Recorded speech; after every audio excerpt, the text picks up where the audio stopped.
Ito na yung part 2 mga bossing ng 115 versus 214. Old way. Yan, 6-1 ang baba. Atras, okay. Then real. 416 dito lang. Yan. Dito, 9-5. Pasok dito. Then siniguro, tinakpan, nag-13. Okay. So 10-6 tayo, pumasok. Ibinigay. Kain-kain. Sa part 1, ang ginawa ay 12-8. So, part 2, dito na. 12-7. Kain siya. Okay. So, ang gagawin natin dito ay ito. Yan. Dito tayo sa variation na 14-15. Meron siyang pakain. Pakain dito. 6-1. Meron ding 9-5. No? Okay? Yan lang kanyang pwedeng pagpilian. Siyempre kung dito siya, di papasok tayo doon. Unahin natin yung nagpakain. Kung dyan siya magpakain, ay kain tayo dito. Para na doon ulit tayo sa real. Okay? Dito siya, dito naman tayo. Dito siya, dito tayo. Dito siya, dito tayo. Magpapaatras. Doon pa rin tayo sa real. So, ibig sabihin, nakalalamang tayo dito sa posisyon. Sa pwesto. Yan o, katulad yan o. Saan na siya susulong dyan? Kung dito siya, di na dito na. Okay. So, balik natin. Doon naman sa isa. Yan. So, dito tayo. Okay na tayo dito, no? Okay na. Paano kung dito naman? Yan. Kapag dyan, siyempre, huwag ka susulong dito. May pakain siya dito eh. Ayun, di ba? Kapag dyan siya sumulong, dito lang tayo.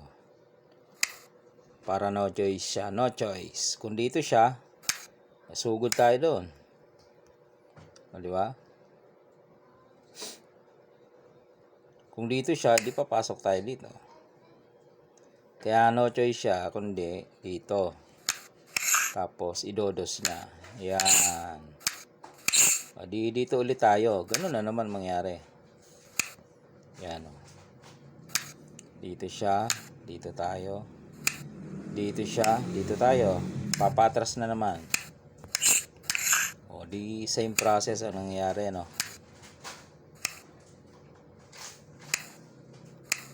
O, yun. Balik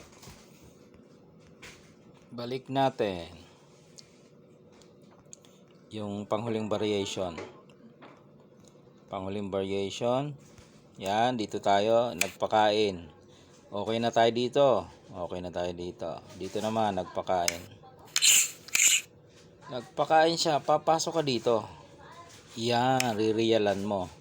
Ngayon kung napabili siya ng sulong at magpapadama agad, yan, pasok siya, no? Pakain mo ang dos. Saka mo tatluhin naman. Adi lamang ka. Okay? Oh.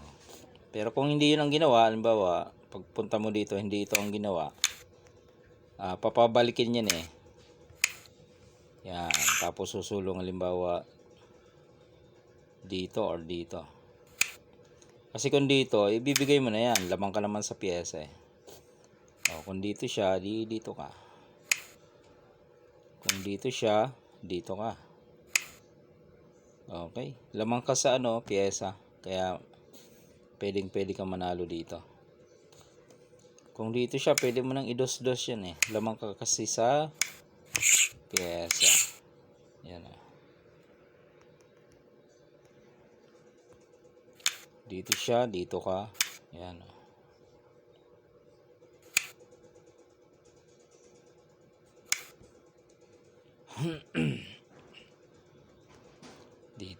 Dito pala.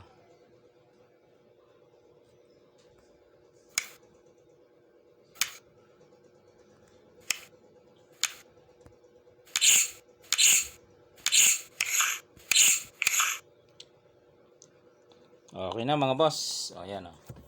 Lamang ka na sa position. Lamang ka pa sa pyesa. Part 2 nung ating pinag-aaralang 115 versus 214.